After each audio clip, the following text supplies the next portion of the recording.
Hello and welcome students. तो आइए आज हम आपको लिए चलते हैं आर्टिकल्स पर। आर्टिकल्स अर्थात ए एंड द का प्रयोग। विद्यार्थियों, ए एंड द का प्रयोग शायद आप आसान समझते हो, किंतु नियमों की अनदेखी करके इनका प्रयोग करना शायद आपके लिए गलती का सबब बन सकता है। तो आज के इस वीडियो में हम इसके नियमों पर सविस्तार चर्चा करेंगे। तो stay tuned with me, this is your English teacher. Let's start. विद्यार्थियों, जैसा कि आप अपनी स्क्रीन पर देख सकते हैं, how to use articles means use of a, an or the। तो सबसे पहले मैं आपको बता देना चाहता हूं कि articles are of two types. Articles अर्थात ये दो प्रकार के होते हैं, ए एन। इन दोनों को हम कहते हैं इनडिफिनिट आर्टिकल्स, यानी कि अनिश्चित। Indefinite, INDEFINITE। जबकि द को हम कहते हैं निश्चित अर्थात DEFINITE, डेफिनिट आर्टिकल। तो आइए हम एक एक करके इन तीनों के नियमों को देखते हैं और फिर उसके बाद ढेर सारे एग्जाम्पल्स लेकर के इनका अनुप्रयोग करना सीखेंगे। तो जैसा कि आप यहाँ देख सकते हैं, ए का प्रयोग हम कहाँ कहाँ करें। तो विद्यार्थियों, ए का प्रयोग हमें हमेशा सिंगुलर काउंटेबल नाउन्स के सामने करना चाहिए। You can see here A is used in front of singular and countable nouns, यानी हमेशा एक वचन और ऐसे नाउन्स जिन्हें आप गिन सकते हो, चाहे वे पर्सन हो, एनिमल हो और थिंग हो। किसी व्यक्ति, प्राणी अथवा वस्तु जो एक वचन करता हो, जो एक वचन हो और जिन्हें गिना जा सके। And which are not specific, और जो विशिष्ट ना हो, जो निश्चित ना हो। दूसरी खास बात यह है कि we don't use a before uncountable और प्लूरल नाउन्स, यानी ए का जो प्रयोग है, इस ए का प्रयोग हम कभी भी ऐसे नाउन्स के सामने नहीं करते जो बहुवचन में हो और जिन्हें गिना ना जा सके।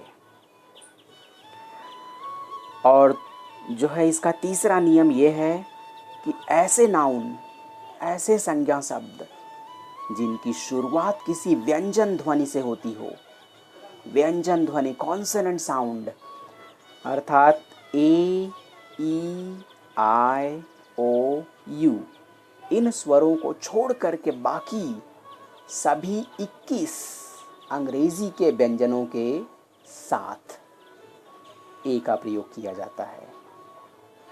ए, ई, आई, ओ, यू को स्वर कहते हैं और इनके अलावा जो बाकी अल्फ़ाबेट्स बचते हैं 21, उन्हें कहते हैं व्यंजन अर्थात कॉन्सोनेंट्स।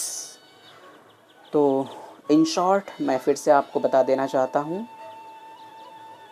ए का प्रयोग केवल सिंगुलर एंड काउंटेबल नाउन्स के सामने करना चाहिए, जो विशिष्ट ना हो, जो निश्चित ना हो, यानी विच are not specific.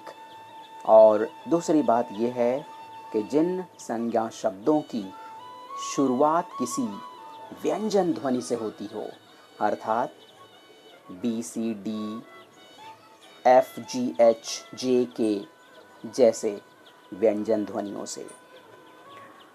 For example यहाँ देख सकते हैं आप, a dog, a chicken, a boy, a teacher, a girl, a lesson, a website etcetera. तो आइए हम आगे बढ़ते हैं। आप इनका स्क्रीनशॉट लेकर के अपनी ग्रामर की नोटबुक में नोट कर सकते हैं। आते हैं अब एन पर। विद्यार्थियों, ए की भांति एन भी अनिश्चित जो है संज्ञा शब्दों के सामने ही प्रयुक्त होता है, और ये भी सिंगुलर काउंटेबल नाउन्स के सामने किसी वस्तु, व्यक्ति अथवा प्राणी जो सिंगुलर और काउंटेबल हों and which are not specific, और जो विशिष्ट ना हो, जो खास ना हो, जो निश्चित ना हो, उन्हीं के सामने एन का प्रयोग होता है। और आप भूल करके भी इसका प्रयोग अनकाउंटेबल और प्लूरल नाउन्स के सामने ना करें, यानी बहुवचनों के सामने, और अनकाउंटेबल नाउन्स यानी जिन्हें गिना ना जा सके उनके सामने इनका प्रयोग भूल के भी ना करें। और ख़ास बात यह है कि इनका प्रयोग हम उन शब्दों के सामने करते हैं जिनकी शुरुआत किसी स्वर ध्वनि से होती है, अर्थात AEIOU से होती है। For example, an umbrella, an owl, an image, an R, an enemy, an author, etcetera. तो कुल मिलाकर संक्षेप में यदि मैं कहना चाहूँ तो ए और एन का प्रयोग केवल सिंगुलर एंड काउंटेबल नाउन्स के सामने किया जाना चाहिए। ए का प्रयोग व्यंजन ध्वनियों से शुरू होने वाले संज्ञा शब्दों के सामने, जबकि एन का प्रयोग स्वर ध्वनियों से शुरू होने वाले संज्ञा शब्दों के सामने ही करना चाहिए। अब आते हैं द के प्रयोग पर। बच्चों, द को हम कहते हैं डेफिनिट आर्टिकल, यानी कि विशिष्ट आर्टिकल कहते हैं। ये किसी विशिष्ट शब्द के सामने ही प्रयुक्त होता है, यूनिक शब्द के सामने ही प्रयुक्त होता है, और जो अपने आप में असाधारण हो, अपने आप में एक ही हो, ऐसे शब्दों के सामने द का प्रयोग होता है, वेदर इट इज़ सिंगुलर और प्लूरल, और काउंटेबल और अनकाउंटेबल नाउन्स, यानी संज्ञा शब्द चाहे एक वचन में हो, चाहे बहुवचन में हो, चाहे गिना जा सके, चाहे न गिना जा सके, डजेंट मैटर, ये कोई मायने नहीं रखता है।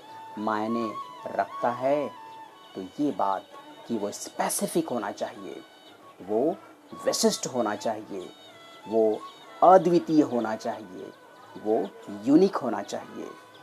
तो आइए ज़रा हम देखते हैं।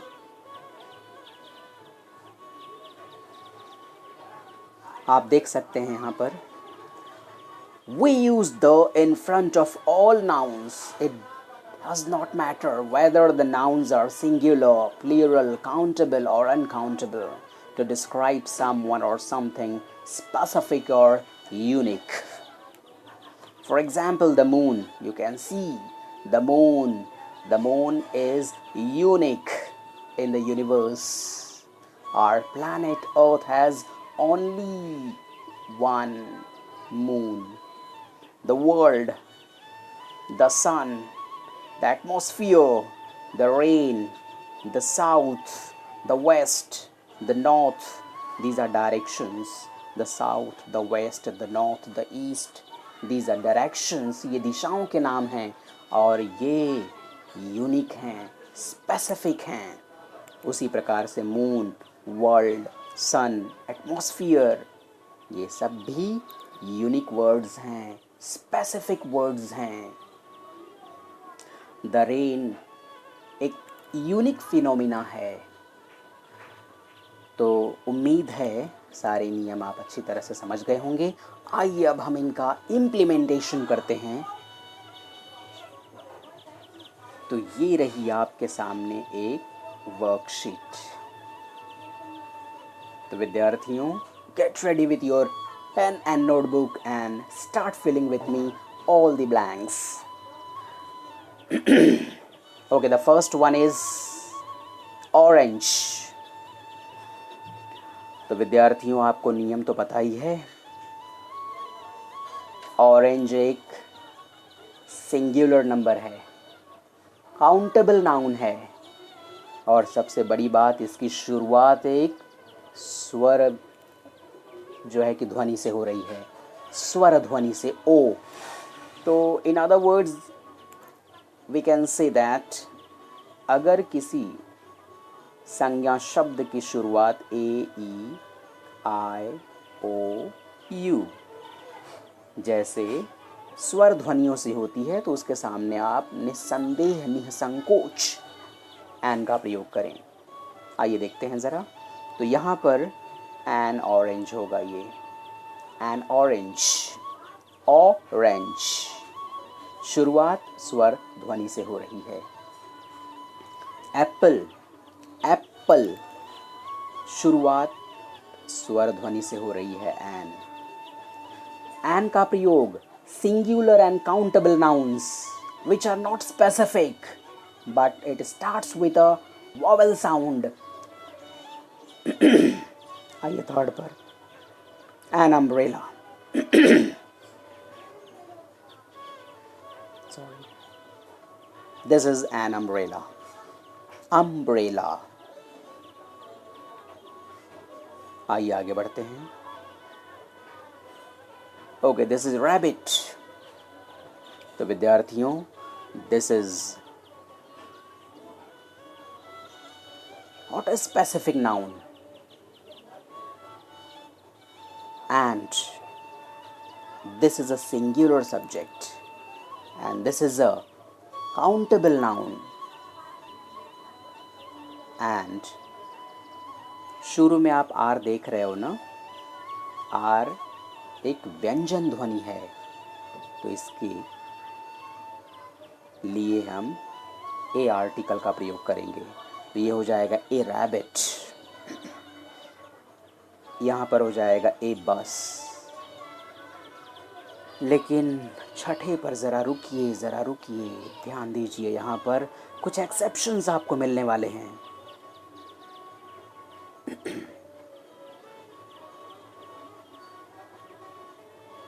छः पर आते हैं ज़रा।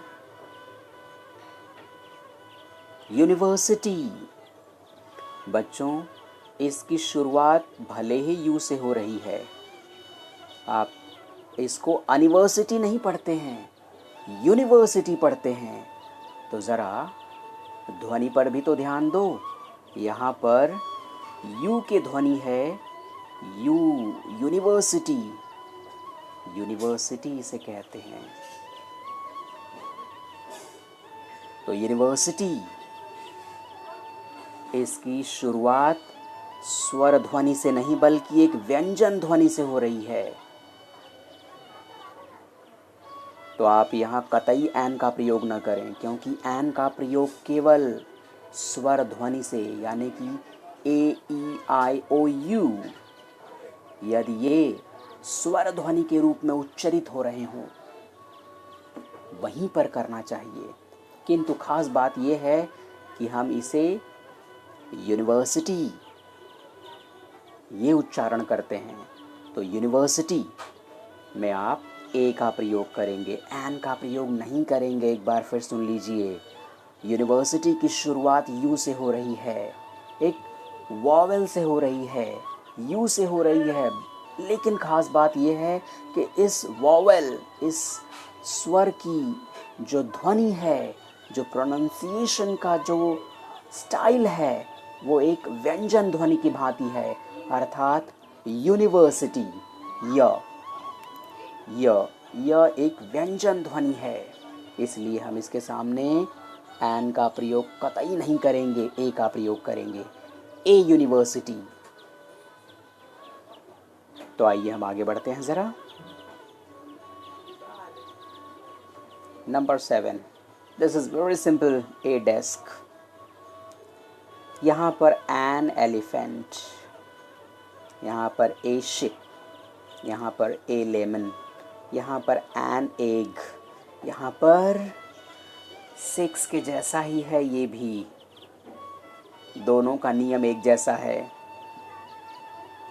बच्चों शुरुआत भले ही यू से हो रही हो, यू एक वॉवेल है, तो आप ये ना सोचें कि इसके सामने हमें एन लगा देना है।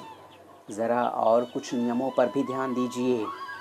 एन का प्रयोग केवल स्वर संधि से शुरू होने वाले शब्दों के सामने ही होता है, जो सिंगुलर एंड काउंटेबल हों बट स्पेसिफिक ना हो।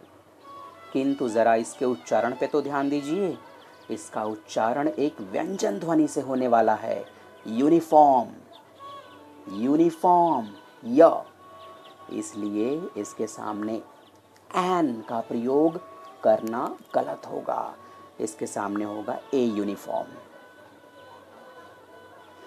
तो उम्मीद है आपको बारीकियां समझ में आ रही होंगी। आइए ज़रा हम आगे बढ़ते हैं। ये रहा आपके सामने अगले ऑप्शंस। N igloo. 14th है a giraffe, a banana, an uncle,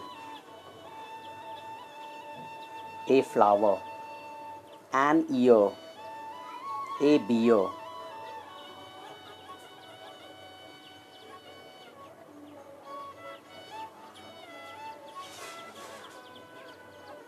okay, a ring, an arm, a farmer, an eye, an eraser. तो बच्चों उम्मीद है आपको सारी बातें समझ में आ चुकी होंगी। आइए एक और वर्कशीट की तरफ हम आगे बढ़ते हैं ताकि आपका संपूर्ण अभ्यास हो सके। ये रही आपकी नई worksheet. Fill in the blanks with correct article a और एन। आइए देखते हैं। यहाँ पर a bat, a violin, an igloo, a lady bug, a rose. आइए आगे बढ़ते हैं। A strawberry, an egg, a fish, an ice cream, a frog. Let's move ahead.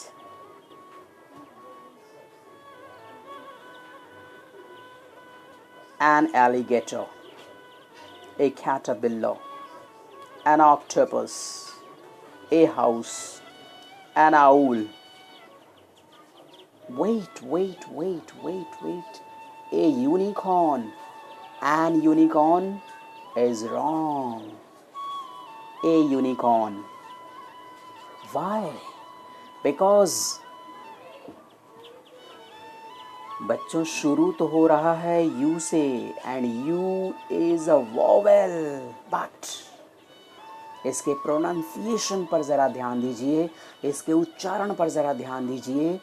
Unicorn, unicorn. इसकी शुरुआत एक व्यंजन ध्वनि से हो रही है, य से हो रही है। आप इसे अनिकॉर्न नहीं पढ़ते, यूनिकॉर्न पढ़ते हैं।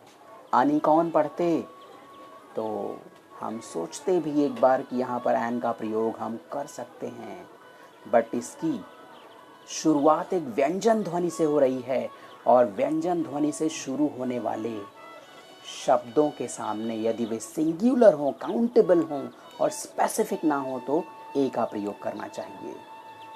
तो आप समझ गए होंगे। इस प्रकार के दो शब्दों को अभी अभी देखा हमने हाल ही में। आइए आगे बढ़ते हैं। ए car, an umbrella, an aeroplane, an elephant।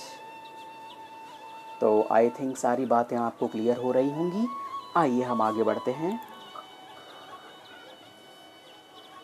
ये आपके लिए एक नई वर्कशीट है। A and the, okay, definite and indefinite articles. Exercises. See यहाँ पर बहुत कुछ आपको जानने सुनने को मिलेगा। आइए शुरू करते हैं इसको। Boys were going to the college. यहाँ पर द होगा विद्यार्थी। यहाँ पर आप ज़रा ध्यान से समझने की कोशिश करिए बात को। कॉलेज स्पेसिफिक है, लड़के कॉलेज जा रहे हैं, तो लड़के जो है कॉलेज एक विशिष्ट स्थान पर जा रहे हैं, इसलिए ये यहाँ पर द का प्रयोग होगा। आइए सेकंड में, honesty is the best policy, the, यहाँ पर द का प्रयोग होगा। ज़रा सा यहाँ पर कुछ बातें मैं आपको स्पष्ट कर देना चाहता हूँ। सुपरलेटिव डिग्री ये आप जानते होंगे, नहीं भी जानते होंगे तो ज़रा सुन लीजिए। Good, better and the best. Good, BETTER, better, BEST, best. Good positive degree है, BETTER, better कंपैरेटिव डिग्री है, एंड BEST, बेस्ट ये सुपरलेटिव डिग्री है। तो विद्यार्थियों, सुपरलेटिव डिग्रीज के सामने हमेशा द का प्रयोग होता है। तो ये नियम आप हमेशा याद रखें। तो honesty is the best policy, कोई भी सुपरलेटिव डिग्री हो उसके सामने द का प्रयोग होता है। For example, mount Everest is the highest peak in the world, the highest, the tallest, the shortest, the longest. आइए आगे बढ़ते हैं, नंबर 3 पर आते हैं। He is a man of ability. He is a man of ability. ए का प्रयोग होगा यहाँ पर। 4th पर आते हैं। 4th है, Anwar is a great poet. Anwar is a great poet. यहाँ पर आप देख सकते हैं वाक्य के अनुवाद के बाद भी कुछ स्थितियाँ क्लियर होती हैं। He is a man of ability, and ये 4th example, Anwar is a great poet. तो यहाँ पर जो ग्रेट शब्द है, ग्रेट पोएट, ये किसी विशिष्ट स्थिति को नहीं उत्पन्न करता है, ये एक सामान्य स्थिति है, इसलिए यहाँ पर ए का प्रयोग किया जाएगा।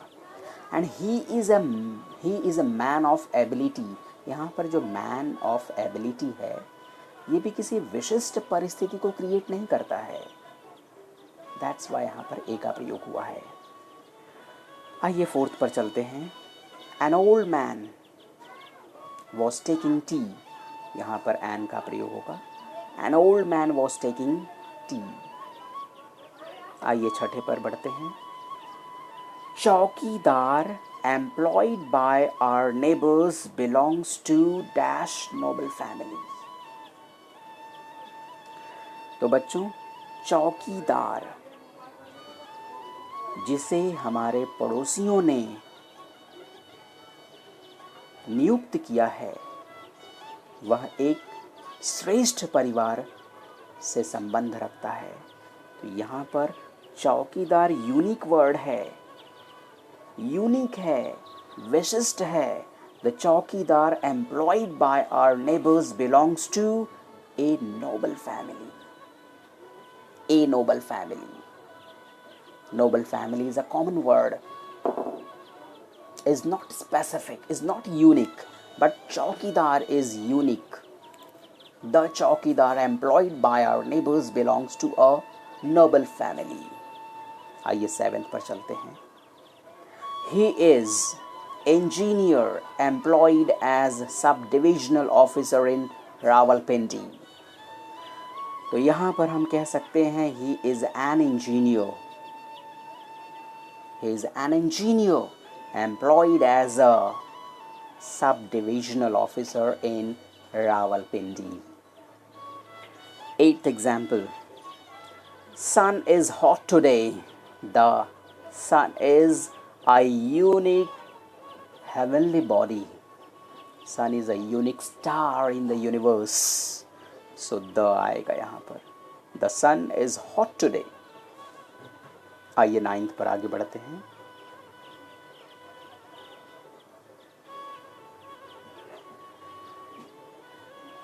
Ninth example. I deserve a cup of coffee at this hour. I do deserve a cup of coffee at this hour.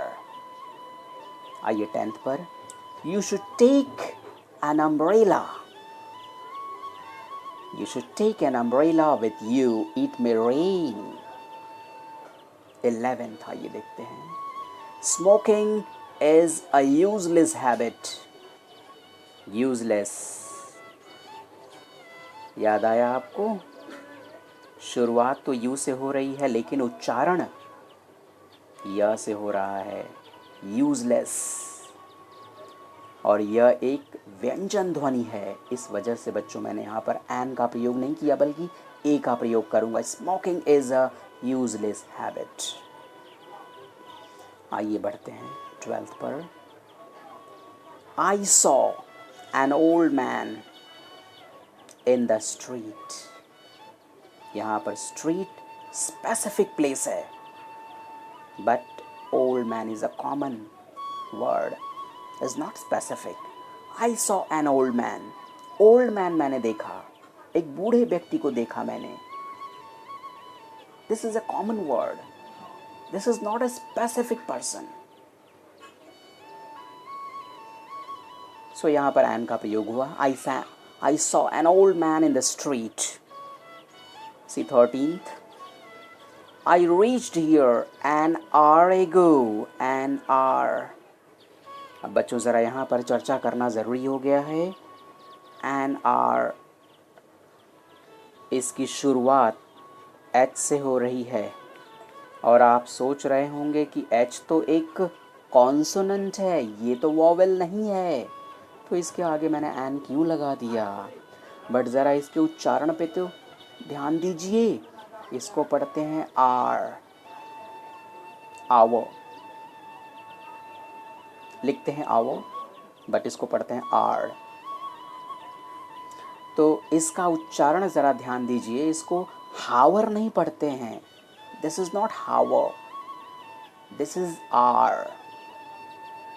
और आर एक व्यंजन ध्वनि है. आर. दैट्स वाई व्यंजन ध्वनि से शुरू होने वाले शब्दों के सामने एन का प्रयोग होता है, भले ही वे किसी कॉन्सोनेंट से शुरू होते हैं. तो I reached here an hour ago. Now 14th. Late principal और ऑफ आवर कॉलेज. हमारे कॉलेज के भूतपूर्व प्राचार्य. बच्चों late principal is a specific man, is a specific person, is a specific noun. So यहाँ पे मैं the का प्रयोग करूँगा. The late principal of our college was a good man. Here good man is a common word, is not specific, so I can use a. The late principal of our college was a good man. आइए 15th पर चलते हैं. Leg of chair was broken. बच्चों आप यहाँ देख सकते हैं लेग और चेयर दोनों यूनिक हैं, दोनों स्पेसिफिक जो है ऑब्जेक्ट को दर्शाते हैं. The leg of the chair was broken. Chair का पैर टूटा था. तो इस प्रकार से ये वीडियो खत्म होता है. आइए मिलते हैं अगले वीडियो में कुछ और चीज़ों के साथ. धन्यवाद.